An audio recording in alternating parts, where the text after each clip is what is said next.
Ongole 2 town police station వద్ద వేసవి తాపానికి ప్రజల దాహార్తిని తీర్చేందుకు స్టేషన్ వద్ద చలవిందనం ప్రారంభించారు. ఈ కార్యక్రమానికి ముఖ్య అతిథిగా town DSP Rayapati Srinivasa Rao, Janasena party నాయకులు Kandi Ravishankar, 2 town CI Srinivasulu, corporator Ramanaiah తదితరులు పాల్గొన్నారు.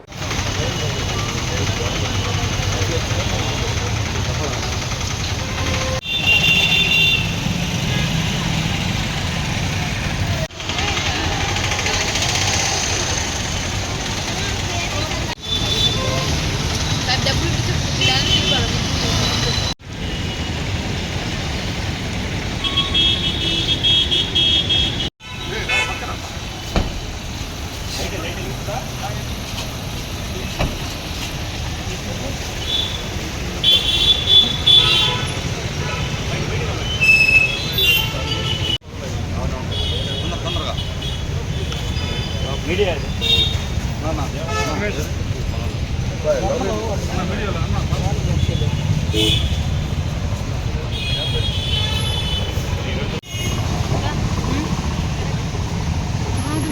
ముందు పోరా అయితే మన ఫోను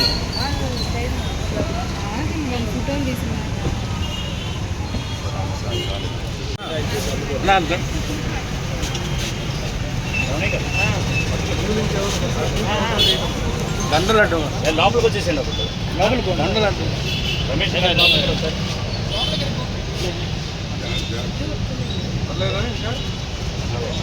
కింద పడుతుంది. అది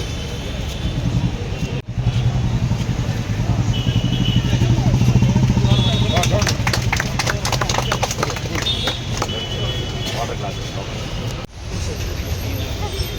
రిమైనింగ్ క్లాసెస్ కూడా ఇవ్వండి.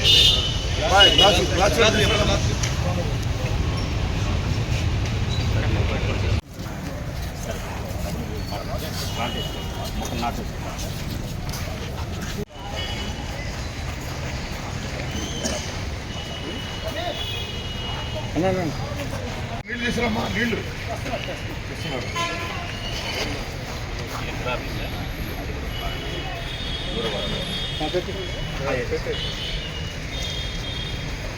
ఇక రమేష్ వీళ్ళు మట్టేసేసి అదే రమేష్ మొక్క ఏదే రమేష్ లక్ష్మీకాంత్ లే మొక్క మన్నోళ్ళు వేస్తారు. తర్వాత అయిపోయిన తర్వాత ఇది సార్ ఇది ఉంది సార్. దీంట్లో నీళ్ళు తీసుకురామ్మా. నీళ్ళు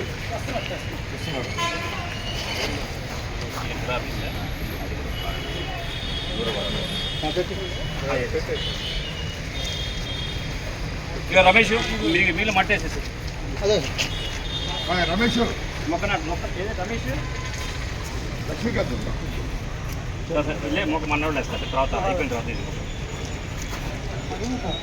సార్ ఇది ఉంది సార్. దీంట్లో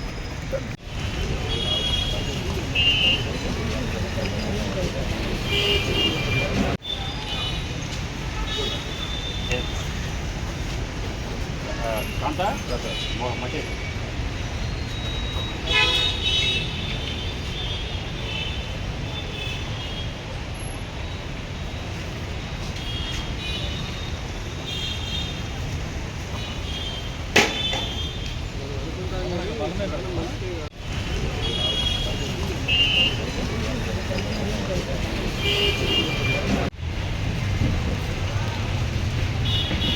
ఇక్కడికి చేసినటువంటి అందరికీ ముందుగా ఉపాధి శుభాకాంక్షలు.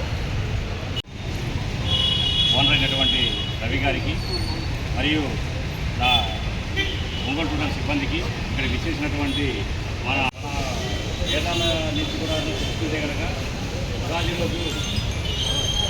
రోజు నుంచి మాత్రమే మనకి వేసవి వేడులు ఎక్కువ పరిణామం అండి. ఇలాంటి పరిణామాలన్నీ వస్తుంటున్నాం.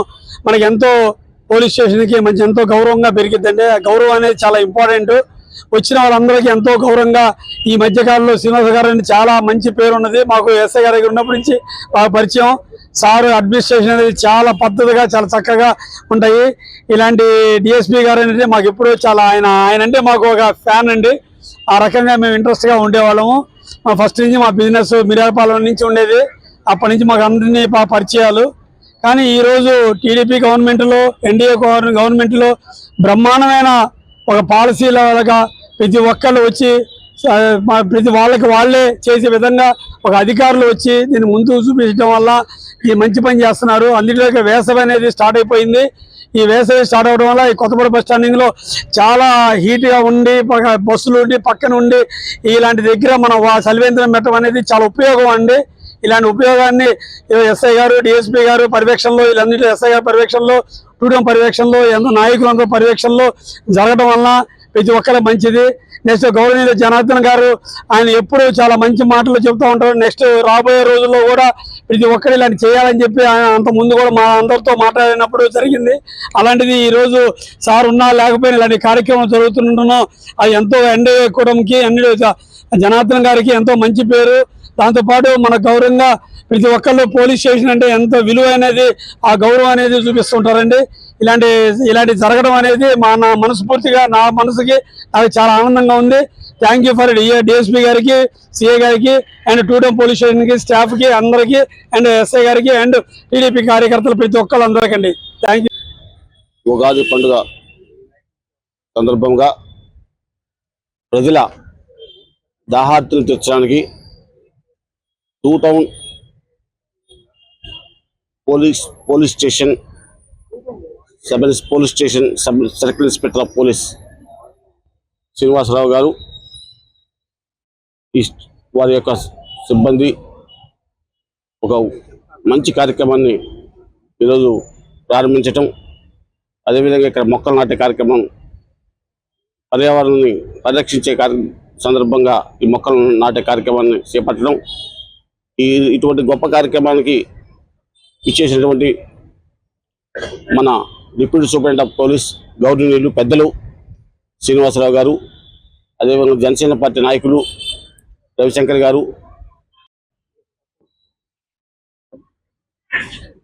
మీకు అందరికీ ప్రీవియస్గా గత 25 సంవత్సరాల క్రితం, 20 సంవత్సరాల క్రితం, 15 సంవత్సరాల క్రితం, 10 సంవత్సరాల క్రితం అప్పుడు పోలీస్ స్టేషన్స్ ఎలా ఉంది, ఇప్పుడు ఎలా ఉంది అన్నది మీ అందరికీ తేడా గమనించుంటారు. గమనించారు ఏమన్నా?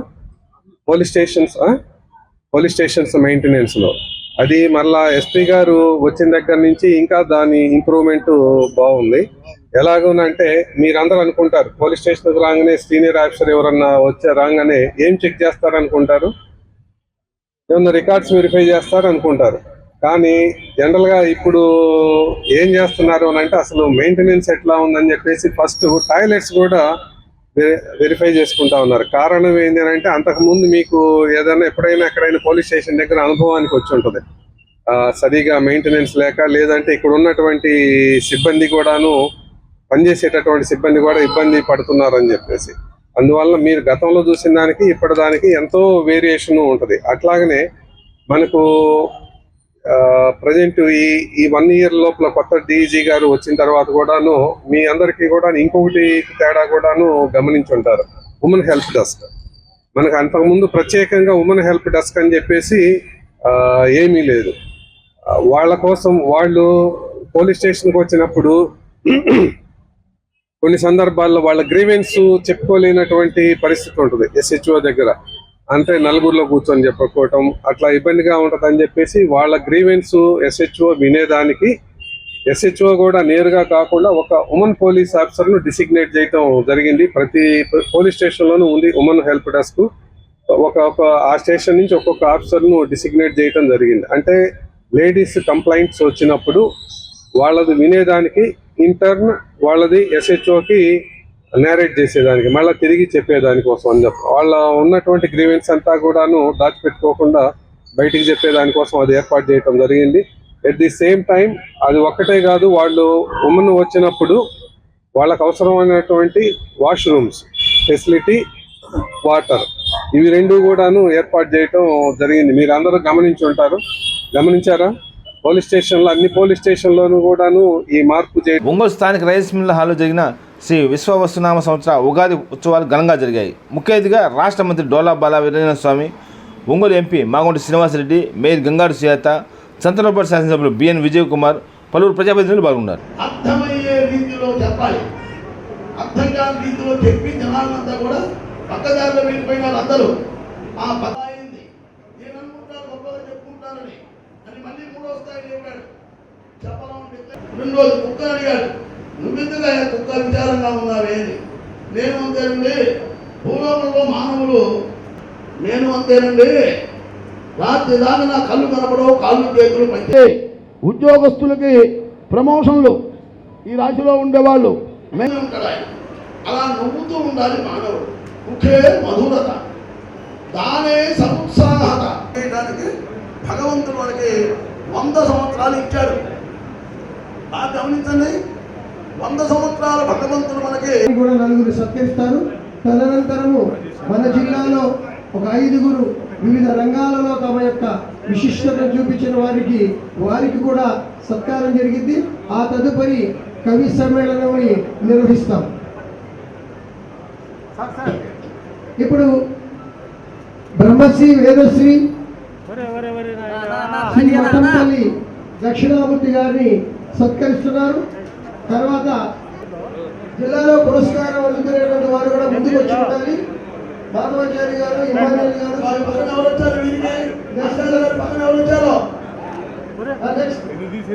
శంకరమంచి ప్రసాద్ శాస్త్రి గారు. ఈ తులారాశి వారికి అఖండ విజయం, శుభకార్యాలు నెరవేరుట, బంధువులతో విరోధం ఉంటుంది, జాగ్రత్తగా ఉన్న మంచి జరగాలని చెప్పేసి కోరుకుంటా ఉన్నాం. ఈరోజు పంచాంగ శ్రవణంలో కూడా ఈ సంవత్సరానికి అధిపతి రాజుగా సూర్యుడు ఉండటం, అదేవిధంగా సకాలంలో అన్నీ కూడా రైతులు అన్ని వర్గాల ప్రజలకు మేలు చేసే విధంగా, వర్షాలు సక్రమంగా సరైన సీజన్లో వచ్చే విధంగా ఇవన్నీ కూడా గ్రహస్థితులు క్రోడీకరించి ఉండటం కూడా చాలా సంతోషం. ఈ సంవత్సరం మన రాష్ట్రం సర్వతోముఖ అభివృద్ధికి నాంది పలకాలని, ఎక్కడా కూడా అన్ని శుభాలు జరగాలని చెప్పేసి మనస్ఫూర్తిగా భగవంతుని ప్రార్థిస్తూ, ముఖ్యమంత్రి గారు కూడా ఈరోజే P4 విధానంలో people, public, private, people's participation కార్యక్రమాన్ని ఈరోజు అమరావతిలో సాయంత్రం ప్రారంభిస్తూ ఉన్నారు. ఇందులో కాన్సెప్ట్లో కూడా విజన్ 47లో భాగంగా పేదరికం లేని సమాజం చూడాలనే లక్ష్యంతో బంగారు కుటుంబం అదేవిధంగా కాన్సెప్ట్ని మన ముఖ్యమంత్రి గారు ఈరోజు ఆవిష్కరించబోతా ఉన్నారు.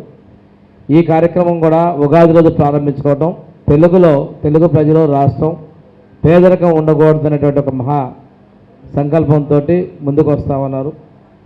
ఈ సందర్భంగా అందరికీ కూడా మరొకసారి ఉగాది శుభాకాంక్షలు తెలియజేసి సెలవు తీసుకుంటాను. ఈ నమస్కారాలు. తెలుగు సంవత్సరాది అంటే మామూలుగా మనం ఉగాది పండుగ అనేది ప్రతి ఒక్క తెలుగువారు, భారతదేశంలోనే కాదు విదేశాల్లో ఉన్న తెలుగువారందరూ కూడా ఘనంగా జరుపుకునే పండుగది. ఈ విశ్వవసునామ ఉగాది పండుగ సందర్భంగా మాగుంట కుటుంబం తరఫున ప్రత్యేకంగా మీకు అందరికీ కూడా ప్రకాశం జిల్లా ప్రజలందరికీ మేలు జరగాలని భగవంతుడు కూడా ప్రార్థిస్తూ, ఈరోజు కార్యక్రమానికి మన మంత్రివర్యులు వచ్చున్నారు, ఎమ్మెల్యే గారు విజయ్ కుమార్ గారు వచ్చున్నారు, సుజాత గారు వచ్చున్నారు, అదేవిధంగా విజయ్ కుమార్ గారు ఉన్నారు, అందరూ ఆఫీసర్లు అందరూ, జాయింట్ కలెక్టర్ గారు ఉన్నారు, జిల్లా అధికారులు అందరూ కూడా ఎంతో సంతోషంగా ఈ కార్యక్రమాన్ని అంటే పంచాంగ శ్రవణం అని అంటే ప్రతి సంవత్సరం నేను ప్రత్యేకంగా కూడా ఉగాది పండుగకి ఇక్కడికి వచ్చి మన బ్రహ్మశ్రీ మఠంపల్లి దక్షిణామూర్తి గారి చేత ఆ శ్రవణం కూడా పంచాంగం అనేది పఠనం అనేది కూడా వినటం అనేది ఒక ఆనవాయితీ. అది ఈరోజు ఎంతో అదృష్టంగా కూడా భావిస్తూ చాలా చక్కగా వివరించారున్నప్పుడు మన దక్షిణామూర్తి స్వామి గారు. అది ప్రతి ఒక్కరూ అందరూ సుఖ సంతోషాలతో ఉండాలనేది ఎప్పుడు కూడా కనిగిరిలో నిర్మాణం చేపట్టబోతున్న బయోగ్యాస్ నిర్మాణం వల్ల కనిగిరి పారిశ్రామికంగా అభివృద్ధి చెందుతుందని ఒంగోలు పార్లమెంట్ సభ్యుడు మాగంటి శ్రీనివాసరెడ్డి అన్నారు. స్థానిక మాగంటి కార్యాలయంలో ఏర్పాటు చేసిన మీడియా సమావేశంలో పాల్గొని మాట్లాడారు. ఈ కార్యక్రమంలో కనిగిరి శాసనసభ్యులు ముక్కు ఉగ్రనరసింహారెడ్డి తదితరులు బాగున్నారు.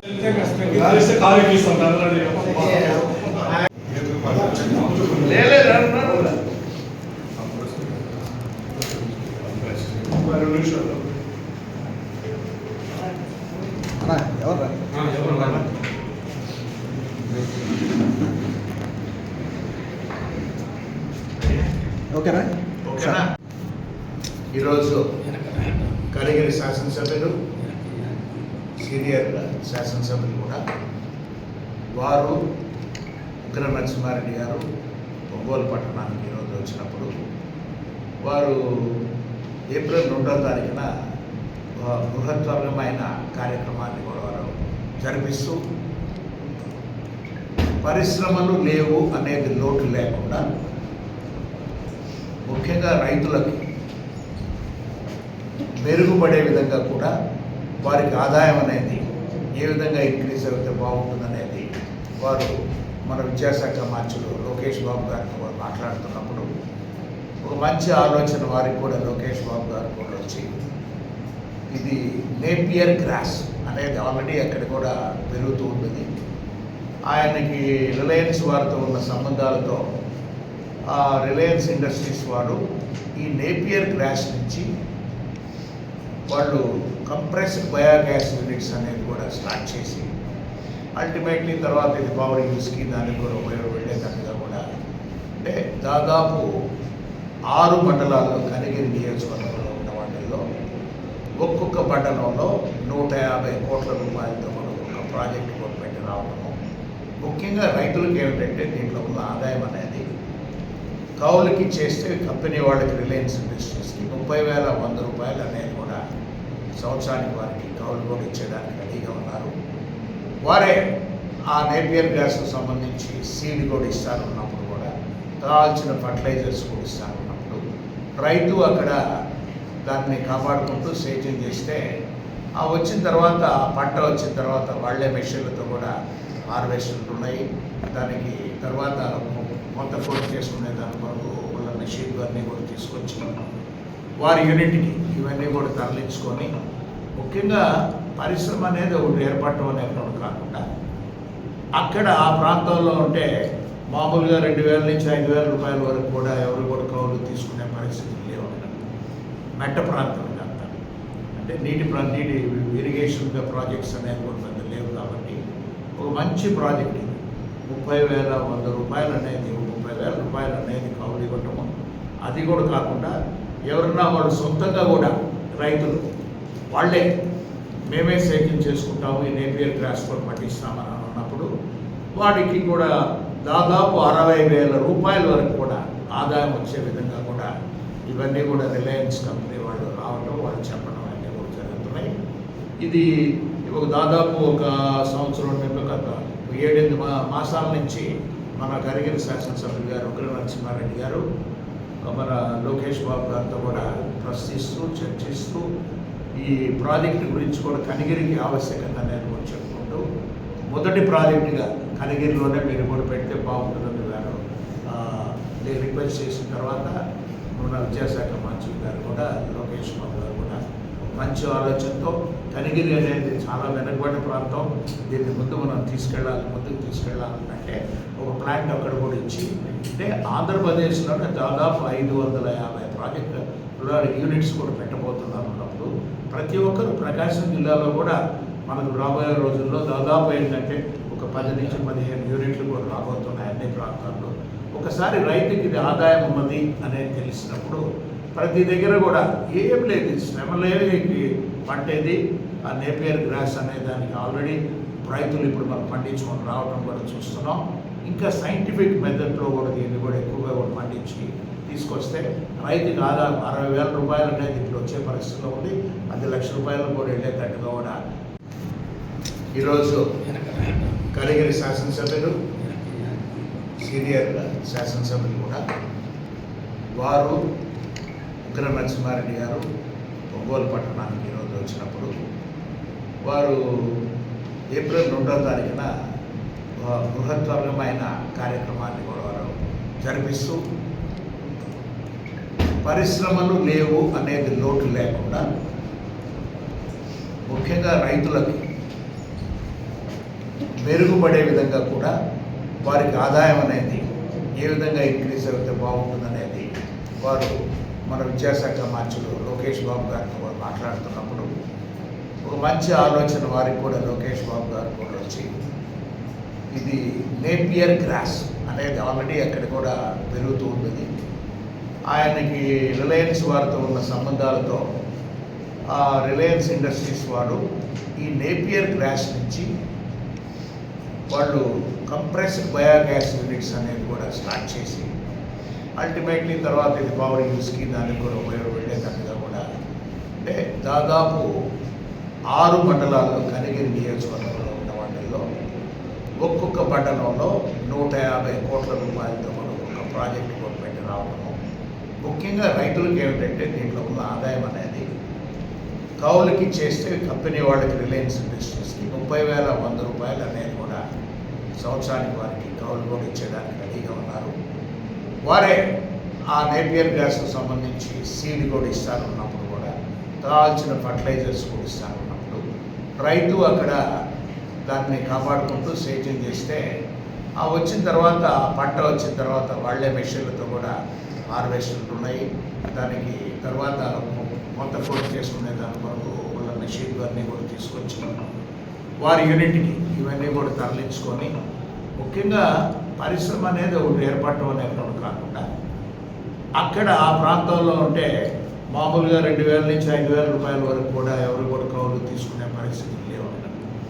మెట్ట ప్రాంతం ఇదంతా అంటే నీటి ఇరిగేషన్ ప్రాజెక్ట్స్ అనేది కూడా పెద్ద లేవు కాబట్టి ఒక మంచి ప్రాజెక్ట్ ఇది 30,100 రూపాయలు అనేది 30,000 రూపాయలు అనేది కౌలు ఇవ్వటము. అది కూడా కాకుండా ఎవరన్నా వాళ్ళు సొంతంగా కూడా రైతులు వాళ్ళే మేమే సేద్యం చేసుకుంటాము ఈ నేపియర్ గ్రాస్ కూడా పట్టిస్తామని అన్నప్పుడు వాటికి కూడా దాదాపు 60,000 రూపాయల వరకు కూడా ఆదాయం వచ్చే విధంగా కూడా ఇవన్నీ కూడా రిలయన్స్ కంపెనీ వాళ్ళు రావడం వాళ్ళు చెప్పడం అన్నీ కూడా జరుగుతున్నాయి. ఇది దాదాపు ఒక సంవత్సరం గత 7-8 మాసాల నుంచి మన కనిగిరి శాసనసభ్యులు గారు ఉగ్ర నరసింహారెడ్డి గారు మన లోకేష్ బాబు గారితో కూడా ప్రశ్నిస్తూ చర్చిస్తూ ఈ ప్రాజెక్టు గురించి కూడా కనిగిరికి ఆవశ్యకత అనేది కూడా చెప్పుకుంటూ మొదటి ప్రాజెక్టుగా కనిగిరిలోనే మీరు కూడా పెడితే బాగుంటుందని గారు రిక్వెస్ట్ చేసిన తర్వాత మన విద్యాశాఖ మంత్రి గారు కూడా లోకేష్ బాబు గారు కూడా మంచి ఆలోచనతో కనిగిరి అనేది చాలా వెనుకబడిన ప్రాంతం, దీన్ని ముందుకు తీసుకెళ్ళాలంటే ఒక ప్లాంట్ అక్కడ కూడా ఇచ్చి అంటే ఆంధ్రప్రదేశ్లోనే దాదాపు 550 ప్రాజెక్టు యూనిట్స్ కూడా పెట్టబోతున్నారు అన్నప్పుడు ప్రతి ఒక్కరు ప్రకాశం జిల్లాలో కూడా మనకు రాబోయే రోజుల్లో దాదాపు ఏంటంటే ఒక 10 నుంచి 15 యూనిట్లు కూడా రాబోతున్నాయి అన్ని ప్రాంతాల్లో. ఒకసారి రైతుకి ఇది ఆదాయం ఉన్నది అనేది తెలిసినప్పుడు ప్రతి దగ్గర కూడా ఏం లేదు శ్రమ లేని పంటేది ఆ నేపియర్ గ్రాస్ అనే దానికి ఆల్రెడీ రైతులు ఇప్పుడు మనం పండించుకొని రావడం కూడా చూస్తున్నాం. ఇంకా సైంటిఫిక్ మెథడ్లో కూడా దీన్ని కూడా ఎక్కువగా కూడా పండించి తీసుకొస్తే రైతుకి ఆదాయం 60,000 రూపాయలు అనేది ఇప్పుడు వచ్చే పరిస్థితిలో ఉంది. 10 లక్షల రూపాయలు కూడా వెళ్ళేటట్టుగా కూడా పంట ఎక్కువగా కూడా పండితే వచ్చే కార్యక్రమం. దీనిని ముఖ్యంగా కూడా మన గౌరవ శాసనసభ్యులు ఉగ్ర నరసింహారెడ్డి గారి పట్టుదలతో ఈ ప్రాజెక్ట్ని ఇక్కడికి కూడా తీసుకురావటం, అందులో ఫస్ట్ ఇనాగ్రేషన్ అనేది కూడా ప్రాజెక్ట్ ఫౌండేషన్ అనేది ఏప్రిల్ 2వ తారీఖు అక్కడ ఆ ప్రాంతంలో కూడా మనం ఇప్పుడు జరగబోయే కార్యక్రమం చూడబోతున్నాం. పర్టికులర్గా అక్కడ ఆ ప్రాంతంలో అనేది రైతులకు చాలా కష్టాల్లో కూడా ఉండేది, ఎప్పుడు కూడా పంట ఎక్కువగా కూడా పండితే వచ్చే కార్యక్రమం. దీనిని ముఖ్యంగా కూడా మన గౌరవ శాసనసభ్యులు ఉగ్ర నరసింహారెడ్డి గారి పట్టుదలతో ఈ ప్రాజెక్ట్ని ఇక్కడికి కూడా తీసుకురావటం, అందులో ఫస్ట్ ఇనాగ్రేషన్ అనేది కూడా ప్రాజెక్ట్ ఫౌండేషన్ అనేది ఏప్రిల్ 2వ తారీఖు అక్కడ ఆ ప్రాంతంలో కూడా మనం ఇప్పుడు జరగబోయే కార్యక్రమం చూడబోతున్నాం. పర్టికులర్గా అక్కడ ఆ ప్రాంతంలో అనేది రైతులకు ముఖ్యంగా ఈరోజు కనిగిరి ప్రాంతం వెనుకబడి ప్రాంతంగా గతం నుంచి పిలుచుకోబడుతున్న ఈ ప్రాంతాన్ని మా ఎంపీ గారి సహకారంతో ఏదైతే railway line Nadipudi Kalahasti line మీద వారు కృషి చేస్తున్నారు. ఆగస్టులో నడిపూడి కాళహస్తి లైన్ కనిగిరి నుంచి డెమో ట్రైన్ని ఆపరేట్ చేయడానికి కూడా కేంద్ర ప్రభుత్వం ఆదేశాలు ఇచ్చిందని చెప్పి మా ఎంపీ గారు చెప్పినప్పుడు మా అందరికీ కూడా ఆనందంగా ఉంది. ఎందుకంటే ఎప్పటి నుంచో ప్రజలు ఎదురు ఆశతో ఉన్నారు. చిన్న చిన్న ప్రాబ్లమ్స్ ఉంటే కూడా వీడియోలో క్లియర్ చేస్తున్నారు. కాబట్టి ఆగస్టు 15న కనిగిరి నుంచి రైలు ప్రారంభం అవుతుంది అనేది ఒక ఆశ మా అందరిలో ఉంది. మరి అదేవిధంగా IIIT ఆ ప్రాంతంలో గతంలో ఒంగోలుకు వచ్చినా దాన్ని ఇక్కడ స్థలం లేని కారణం చేత కనిగిరికి షిఫ్ట్ చేస్తున్నారు. ఆ ప్రాంతంలో ఆ సంస్థ పెడితే ఎంతో మందికి ఉపాధి, మరి ఆ ప్రాంత అభివృద్ధి కూడా ఉపయోగపడుతుందని ఒక ఆశతో దాన్ని కూడా లోకేష్ బాబు గారిని మరి మా ముఖ్యమంత్రి గారు లేదా నారా చంద్రబాబు నాయుడు గారిని దృష్టి కూడా తీసుకువెళ్ళినప్పుడు కనిగిరి ప్రాంతానికి దానికి కేటాయిస్తామని కూడా స్టడీ చేసి ఇస్తామని చెప్పి కూడా చెప్పడం జరిగింది. మరి ముఖ్యంగా ఎప్పుడైతే ఈ రిలయన్స్ కంపెనీ వారు ఆంధ్రప్రదేశ్లో 66,000 కోట్లతో 550 యూనిట్లు కంప్రెస్డ్ బయోగ్యాస్ యూనిట్స్ని ఇవ్వడం జరుగుతూ ఉంది. దాన్ని రిలయన్స్ మరియు ముఖ్యమంత్రి గారు ఆంధ్ర ప్రభుత్వం, ఆంధ్ర రాష్ట్ర ప్రభుత్వం మీటింగ్ జరిగేటప్పుడే మా యువ నాయకులు నారా లోకేష్ బాబు గారు కనిగిరిలో మొదటి ప్లాంట్ మీరు పెట్టాలని చెప్పేసి ఆ ఎంఓయూ అవ్వకముందే మా ప్రాంతాన్ని గుర్తించి వెనుకబాటుతనాన్ని గుర్తించినందుకు మా ముఖ్యమంత్రి అంటే నా ముఖ్యమంత్రి అన్న విధంగా మేము నారా లోకేష్ గారిని పిలుచుకుంటున్నాం కనిగిరి ప్రాంతం వాసులందరూ.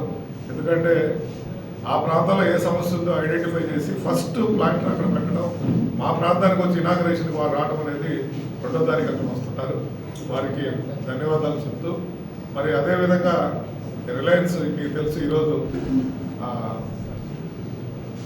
అనంత్ అంబానీ గారు వన్ అని చెప్పేసి జంతువులను సంరక్షించే దానికోసం పెద్ద రీసెర్చ్ సెంటర్ పెట్టి ప్రజలకి అటువంటి వ్యక్తి మా కనిగిరి ప్రాంతానికి కుబేరుడైన ఆయన మా ప్రాంతం రావడం అనేది మాకు ఒక మంచి సూచకం.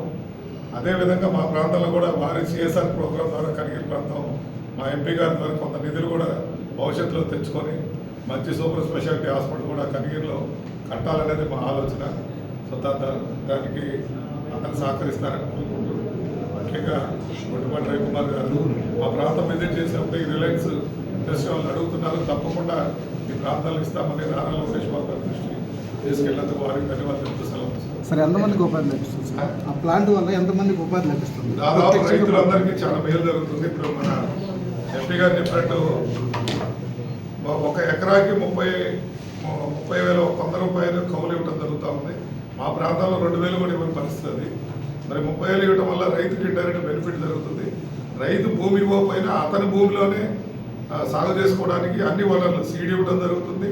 సాయిల్ టెస్ట్ చేసి సాయిల్లో డెఫిషియన్సీ ఉంటే వాడు ఐడెంటిఫై చేసి వాళ్ళు ఇవ్వడం జరుగుతుంది. అదేవిధంగా బోర్లు కావాలన్నా కూడా వారే వేసి రైతుకి ఇచ్చి రైతునే సాగు చేసుకొని పార్ట్నర్షిప్లో కలుపుకొని దాదాపు ఆ విధంగా చేసుకుంటే రైతుకు 60,000 నుంచి 70,000 లాభం వస్తుందని కూడా వారు చెప్పడం జరుగుతూ ఉంది. ఇది ఒక గ్రీన్ రెవల్యూషన్ లాంటిది. అంటే రైతుకు మేలు జరుగుతుంది, ప్లస్ భూమికి మేలు జరుగుతుంది. దాని నుంచి వచ్చిన వ్యర్థ పదార్థాలు ఆర్గానిక్ ఎరువుగా కూడా ఇవ్వడం జరుగుతూ ఉంది. వాస్తవంగా ముఖ్యమంత్రి గారు ఉచితంగా ఇవ్వమని అడిగారు, కానీ మాకు ఈ గ్యాస్ వల్ల వచ్చేదానికన్నా ఎరువు మీద ఎక్కువ ఆదాయం ఉంటుంది, ఇవ్వలేమని కూడా కంపెనీ వాళ్ళు చెప్పడం. కానీ అది మంచి శుభ పరిణామం. ఎందుకంటే జీరో పొల్యూషన్, ఈవెన్ స్మోక్ అక్కడ దాని నుంచి వెలవడే వ్యర్థ పదార్థాలు ఏం లేవు. మిరపకట్టు కానీ, కంది కట్టు కానీ, టొబాకో ఎండిపోయిన ఇది కానీ, చెల్ల చెట్లు కానీ ప్రతి పీస్ని దాంట్లో వేసి, కాకపోతే పర్సంటేజ్ ఆఫ్ లెవెల్ దాని గ్యాస్ వచ్చే తక్కువ ఉంటుంది. పొగాకు కర్ర వేసరికి 9% వస్తుందని చెప్పారు. అదే గ్రీన్ గ్రాస్ అయితే 60 to 70% ఆఫ్ బెనిఫిట్ వస్తుందని కూడా వాళ్ళు చెప్పడం జరిగింది. ఈ కనిగిరి ప్రాంతంలో జరగడం ఎందుకంటే మాకు వలసలు ఎక్కువ. దాదాపు నేను ఎలక్షన్ అప్పుడు మేము చూస్తే 74,000 మంది ప్రజలు మైగ్రేషన్లో ఉన్నారు. సార్ చెప్పినట్టు అస్సాం కాదు, ఢిల్లీలో ఉన్నారు, బాంబేలో ఉన్నారు, పూనా, షిరిడి, చెన్నై, బెంగళూరు, ఇటు సైడ్ పోతే విజయవాడ, ఒంగోలు, ప్రతి ఎక్కడైతే బతకడానికి అవకాశం ఉన్న ప్లేస్లలో కనిగిరి వాళ్ళు పోయి ఇక్కడ బతకడానికి సెటిల్ అవుతారు. కాబట్టి ఇది మంచి పరిణామం. తిరిగి అందరు ఇక్కడికి మా ప్రాంతాలకు వస్తారని ఆశిస్తున్నాను. ఉగాది పర్వదినం పురస్కరించుకుని జిల్లా ఎస్పీ దంపతులు స్థానిక సీతారాముల స్వామి దేవాలయంలో ఉగాది సందర్భంగా ప్రత్యేక పూజలు నిర్వహించారు.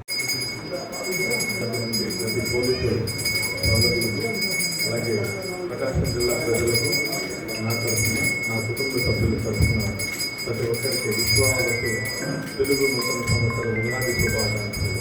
ఈ సంవత్సరం ప్రతి ఒక్కరూ చాలా ఆనందంగా ఉండాలని, ఉద్యోగంలో మనం చేసే డ్యూటీల్లో చాలా చక్కగా ఇక్కడ ఇబ్బందులు లేకుండా ప్రజాసేవ చేయాలనే ఉద్దేశంతో మరొకసారి ఆమోదించడం కోరుకుంటూ విశ్వాసు నూతన సంవత్సరం ఉగాది శుభాకాంక్షలు. Thank you.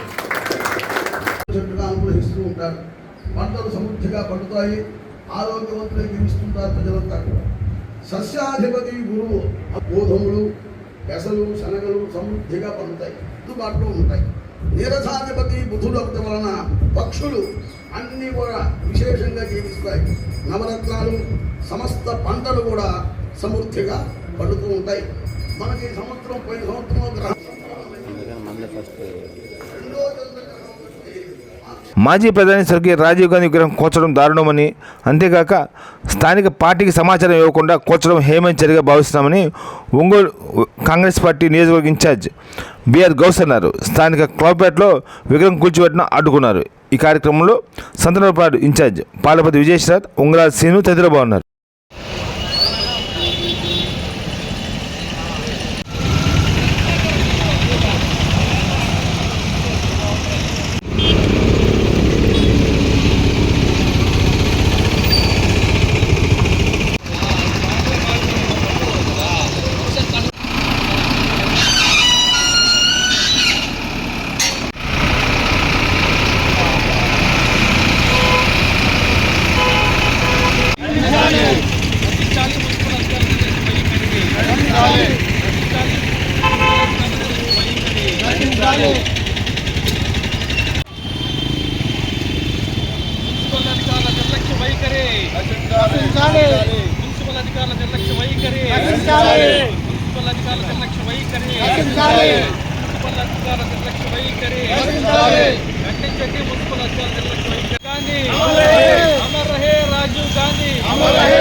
ఈ భారతదేశ దివంగత మాజీ ప్రధానమంత్రి, భారతదేశంలో సమాచార విప్లవానికి నాంది పలికినటువంటి వ్యక్తి, మరి ఈ దేశంలో స్వతంత్రంలో కీలకమైనటువంటి గాంధీ కుటుంబ వారసుడిగా ఉన్నటువంటి రాజీవ్ గాంధీ విగ్రహాన్ని గతంలో ఈ ప్రాంతంలో ఏర్పాటు చేసుకోవడం జరిగింది.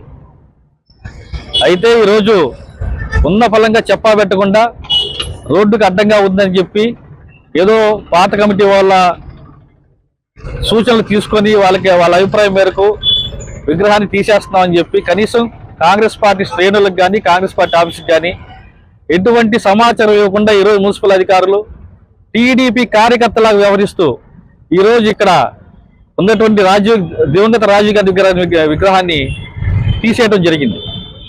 ఈ విషయంతో కాంగ్రెస్ పార్టీ కార్యకర్తలు మా అందరి మనోభావాలు ఈరోజు మున్సిపల్ అధికారులు తీవ్రంగా దెబ్బతీశారు. మేము ఒకటే అడుగుతున్నాం, రాజకీయాల్లో ప్రజలు కార్యకర్తలు ఉండేవాళ్ళు రకరకాల పార్టీలు మారుతూ ఉంటారు. ఈ విగ్రహం పెట్టేటప్పుడు ఏదైతే కమిటీ ఉందో వారు ఈరోజు ఏ పార్టీలోనే ఉండొచ్చు. ఈరోజు మీరు వారి అభిప్రాయం తీసుకొని వారి సూచనల మేరకు విగ్రహాన్ని మార్చామని చెప్పి మున్సిపల్ అధికారులు చెప్పడం అనేది ఎంతవరకు సమంజసం అని చెప్పి అడుగుతున్నాయి. ఈరోజు రాజకీయాల తర్వాత ఒక పార్టీ అధికారులు ఉండొచ్చు, ఒక పార్టీ ప్రతిపక్షంలో ఉండొచ్చు, కానీ ఒకటి చెప్తున్నా, ఈరోజు అధికార పార్టీ వారికి కానీ అధికారులకు కానీ ఏ అధికార పార్టీ కూడా శాశ్వతంగా అధికారంలో ఉండదు. ఆ అధికార పార్టీకి మడుగులో ఎటువంటి అధికారం సరే ఏదో ఒకరు మూల్యం చెల్లించుకోవాల్సి వస్తుందని చెప్పి తెలియజేస్తున్నాను. రేపు ఇదే ప్రదేశంలో దీనికి నిరసనగా రేపు ఉదయం కాంగ్రెస్ పార్టీ శ్రేణులందరినీ ఇక్కడ నిరసన దిగుతామని చెప్పి తెలియజేస్తున్నాం. ఒంగోలు పట్టణంలో క్లబ్పేటలో రాజీవ్ గాంధీ విగ్రహాన్ని మున్సిపల్ అధికారులు కూర్చడం ఖండిస్తున్నామని డీసీసీ అధ్యక్షుడు షేక్ సైదా అన్నారు. స్థానిక జిల్లా పార్టీ కార్యాలయంలో మీడియా సమావేశంలో పాల్గొని మాట్లాడారు. ఈ కార్యక్రమంలో పాలపతి విజయేశ్వర్, నాగలక్ష్మి, రసూల్, పైనం మధు, బొడ్డు సతీష్ తదితరులు అన్నారు.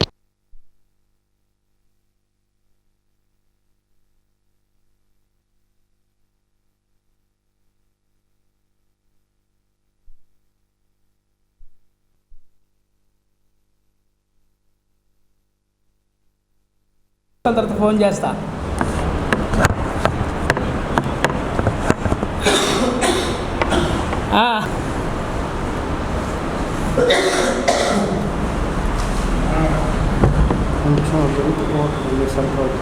సరిపోద్దా? సరిపోయిందా?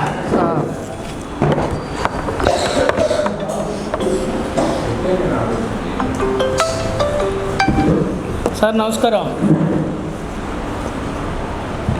సార్ ఉగాది శుభాకాంక్షలు. మీకు ఎందుకుంటాం?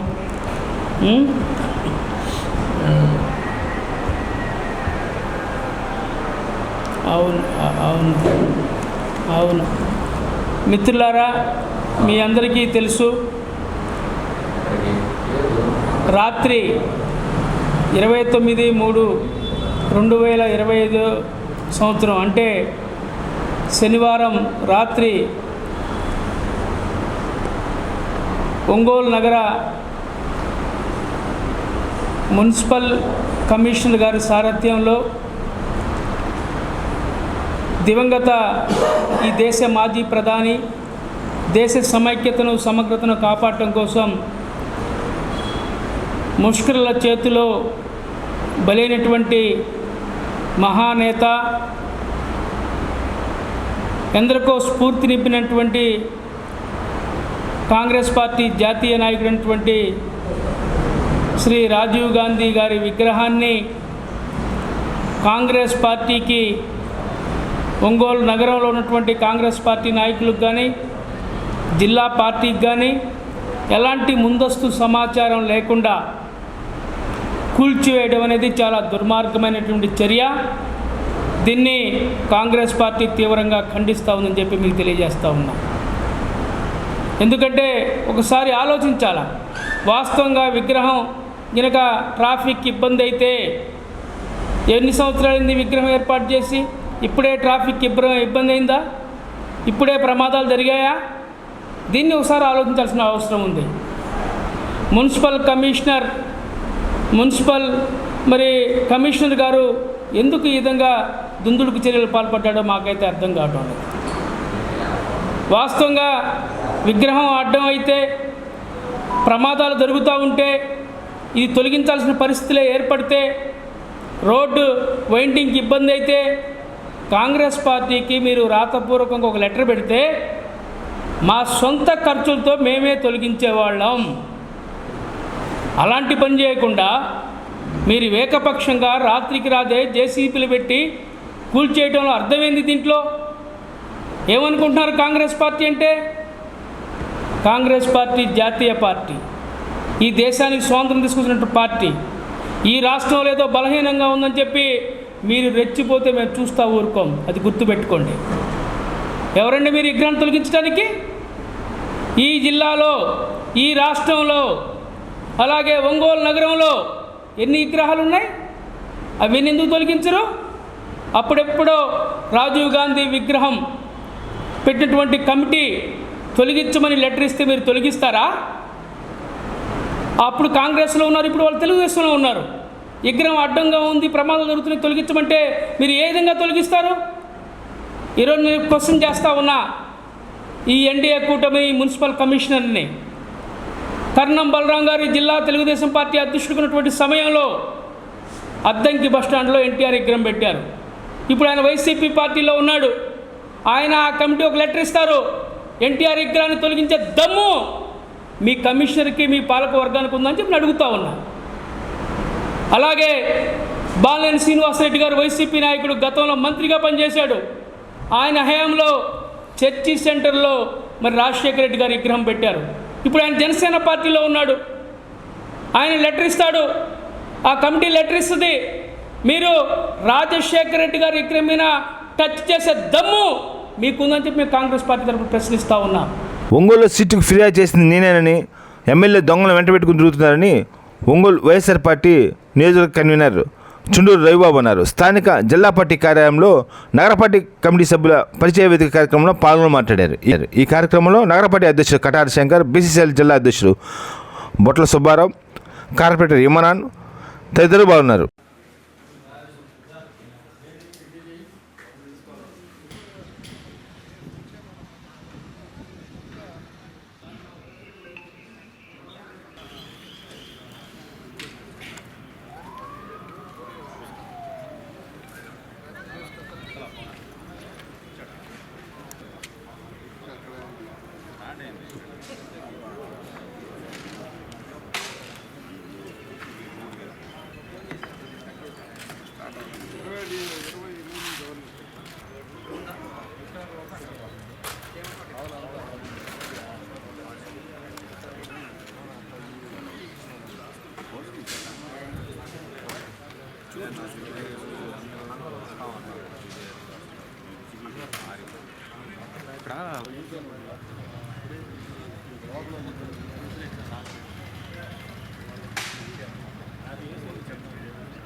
మనం చూస్తూ ఉన్నాం నిజమైన గింజలే ఈరోజు వైఎస్ఆర్ పార్టీ కార్యకర్తలు ఇక్కడ నిలబడ్డారనేది మనం ఒక్కసారి అర్థం చేసుకోవాలి. దేనికి భయపడకుండా ఎన్ని ఆటుపోట్లు వచ్చినా ఈరోజు చూస్తూ ఉన్నాం. చిన్నది నేను ఒక ఉదాహరణ చెప్తా. ఒక చిన్న కేసు పొరపాటున బండి తగిలితే టీడీపీ వాళ్ళు రాజీ చేసి నాగూరు వాళ్ళ ఇంటికి వెళ్తే మాత్రం మేము కేసు వెనక్కి తీసుకోము అని చివరి భయము 6 నెలల దాకా ఉంది. 9 నెలలకి మీరు చూశారు ఎంపీటీసీ ఎన్నికల్లో అసలు లెక్క చేయకుండా ఇదిలిచ్చి వచ్చేసి నిలబడ్డారు. నిన్న అన్న చెప్పినట్టు ముఖ్య కారణం మన నగర కమిటీ నియమించుకొని ఆ నగర కమిటీకి సంబంధించిన సభ్యులందరినీ మన ఇన్ఛార్జి అయినటువంటి చుండూరు రవి గారికి పరిచయ కార్యక్రమం. దానికి అందరు ఇక్కడికి వచ్చిన వాళ్ళందరికీ ముందుగా నమస్కారాలు తెలియజేస్తూ, మనం గత ప్రభుత్వంలో మన జగన్మోహన్ రెడ్డి గారు ఎన్నో మంచి కార్యక్రమాలు, ఎన్నో సంక్షేమ పథకాలు, అభివృద్ధి కార్యక్రమాలు చేశారు. ముఖ్యంగా పేద బడుగు బలహీన వర్గాలకి ఆయన అందించిన సంక్షేమ పథకాలు మరి దేశంలోనే ఏ రాష్ట్రంలో కూడా అందించలే, అది అందరికీ తెలిసిన విషయం. అదేవిధంగా కరోనా 2 సంవత్సరాలు ఉంటే ఏ రాష్ట్రంలో ఏ ముఖ్యమంత్రి మరి కరోనాలో కూడా ఆయన ఏదైతే ప్రవేశపెట్టాడో సచివాలయ వ్యవస్థ కానీ వాలంటీర్ వ్యవస్థ ద్వారా ప్రతి ఇంటికి కరోనాలో జనరల్గానే బంధువులు ఒకళ్ళొకళ్ళు కలవటానికే భయపడే రోజుల్లో కూడా వాలంటీర్ అనే వ్యవస్థ ద్వారా ప్రతి ఇంటికి మెడిసిన్ కానీ ఎక్కడైనా వారికి కరోనా సోకితే వెంటనే గవర్నమెంట్ హాస్పిటల్కి మెసేజ్ కానీ ఇటువంటి కార్యక్రమం ఏ రాష్ట్రంలో కూడా జరగలేదు. అటువంటి మంచి మంచి కార్యక్రమాలు ఎన్నో చేశారు. లాస్ట్కి కూడా ఆయన ఏదైతే మేనిఫెస్టోలో చెప్పిన 98%, 99% అన్నీ కూడా చేయడం జరిగింది. మరి గత ఎన్నికల్లో ఎన్డీఏ కూటమి ముఖ్యంగా చంద్రబాబు నాయుడు గారు, పవన్ కళ్యాణ్ గారు అన్నీ ఎన్నో అమలుగానే హామీలు చెప్పారు. అన్నీ ఏదైతే తల్లికి వందనం ఇంటికి ఎంతమంది పిల్లలైనా కూడా అందరికి ఇస్తూ ఉన్నారు. అది ఇంతవరకు 9 నెలలు అయింది, తల్లికి వందనం లేదు. వాళ్ళు ఇచ్చిన సూపర్ 6లో ఒక్క పెన్షన్ తప్ప అది కూడా పూర్తిగా ఇవ్వట్లేదు. కొంతమందికి అనర్హులను తీసేశారు. మరి ఇటువంటి సూపర్ 6 అని పెట్టి అమలుగానే హామీలు చెప్పి ఏది ఇవ్వకుండా ఈరోజు ప్రజలంతా కూడా ముఖ్యంగా దిగువ మధ్య తరగతి వారు ఎంతో ఇబ్బందులు పడుతున్నారు. వాళ్ళంతా ప్రభుత్వం మీద వ్యతిరేకంగా ఉన్నారు. మనం రాబో కాలంలో మరి ఈ వ్యతిరేకతని మనం జగన్మోహన్ రెడ్డి గారు గతంలో చేసిన మంచి కార్యక్రమాలని జనాల దృష్టికి తీసుకెళ్ళి జనాలు అందరినీ కూడా మనం అవేర్నెస్ చేసి రాబో కాలంలో జగన్మోహన్ రెడ్డి గారిని మరలా ముఖ్యమంత్రిని, అదేవిధంగా ఒంగోలులో చుండూరు రవిబాబు గారిని మంచి మెజార్టీ. నిజమైన గింజలే ఈరోజు వైఎస్ఆర్ పార్టీ కార్యకర్తలు ఇక్కడ నిలబడ్డారనేది మనం ఒక్కసారి అర్థం చేసుకోవాలి. దేనికి భయపడకుండా ఎన్ని ఆటుపోట్లు వచ్చినా ఈరోజు చూస్తూ ఉన్నాం. చిన్నది నేను ఒక ఉదాహరణ చెప్తా.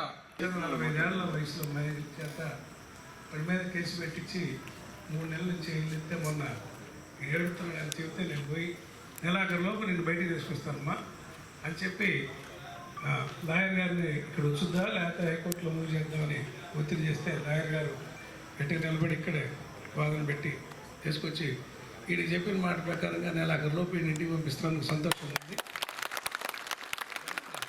వస్తుందమ్మా. తర్వాత మనం చూస్తూ ఉన్నాం. ఆ రోజు మన గవర్నమెంట్లో ఉన్నప్పుడు సిట్ కంప్లైంట్ ఇచ్చింది నేనే. నా కాడికి చాలామంది సరే చిన్న చిన్న మధ్యతరగతి కుటుంబాల వాళ్ళు చిన్న వాళ్ళు మా ఆస్తి కాజేశారు ఇట్లా వాడు లేఅవుట్లని దున్నేసి కొత్త లేఅవుట్లు వేసి అంటే ప్రైవేట్ ల్యాండ్స్ను కూడా పట్టా డీకే ల్యాండ్స్గా ఓ దొంగ రెవెన్యూ ముద్రలు కొట్టి ఎంఆర్ఓలు పెంచినట్టు ఎంఆర్ఓ సర్వేయర్లు పోయి కొలతలేస్తారు. వాళ్ళకి తెలిసింది సర్వేయర్ సంతకం పెట్టడు. వాడి కింద ఒక ప్రైవేట్ జూనియర్ వాడు ఉంటాడు, వాడు సంతకం పెడతాడు కొలతేసి. వీటిని 3 లక్షలకు 4 లక్షలకు అమ్మటం. వాళ్ళు వస్తే వీళ్ళు తనపోతాం, అసలు వాళ్ళు వస్తే మీది ఆడందంటాం. ఇట్లా దౌర్జన్యం ఉంటే ఏంది అంటని కలెక్టర్ గారి దగ్గర మీటింగ్లో నేనే రావనెత్తి కంప్లైంట్ ఇస్తే ఆ రోజు సిట్ అపాయింట్ అయింది. అంటే మన అప్పుడున్న వ్యవస్థలో ఇంతమంది ఉన్నారని నాకు తెలియదు. వేళ్ళన్నీ మన చుట్టే ఉన్నాయని కూడా నాకు తెలియదు. జరుగుతున్న అన్యాయం నా దృష్టికి వచ్చిందని నేను కలెక్టర్ గారి దృష్టికి తీసుకెళ్ళాను. తీరా చూస్తే చాలామంది పెద్ద మనుషులు ఎక్కడున్నారు ఇప్పుడు? వాళ్ళంతా జనసేనలోనో తెలుగుదేశంలోనో చేరేది. కొంతమంది ముందు పోయారు, కొంతమంది తర్వాత పోయారు, మొత్తం అక్కడే ఉన్నారు. మరి ఎమ్మెల్యే నేను ఊరుకోను, వాళ్ళు తేలుస్తాను, కేసులు పెడతాను, శిక్షిస్తాను, ఎవరి వాళ్ళకి అప్పచెప్తాను అంటున్నాడు. అందరినీ ఆ దొంగలందరూ నీ చుట్టూ కూటమిలో ఆ పార్టీ ఈ పార్టీ ఏ పార్టీ బి పార్టీగా పెట్టుకొని మీరు ఎట్లా ఎవరిని శిక్షిస్తారు? వాళ్ళే మీ కారులో తిరుగుతున్నారు. ఇదంతా చోద్యం ఉంది. సందర్భం వచ్చినప్పుడు వస్తుంది, సమయం వస్తుంది, మనం ప్రతి మనిషిని నిలదీద్దాం, వాళ్ళందరికీ మనం అండగా భరోసాగా నిలబడదాం. చట్టం ఉంటుంది కాబట్టి. అంటే ఎందుకు చెప్తారా అంటే అపోజిషన్లో ఉన్నప్పుడు ఒక రకంగా, అధికారం వచ్చినప్పుడు ఇంకో రకంగా నాయకులు మాటలు ఉంటాయి అనే దానికి నేను ఉదాహరణగా చెప్తున్నా. ఇటువంటి పిల్లల మీద కూడా అంటే ఇప్పుడు వాడి మీద 19 ఏళ్ల పిల్లాడు, వాడు పాపం గొర్రెలు కాసుకునే పిల్లాడి మీద వాడు డీజే పెట్టుకుంటాడు.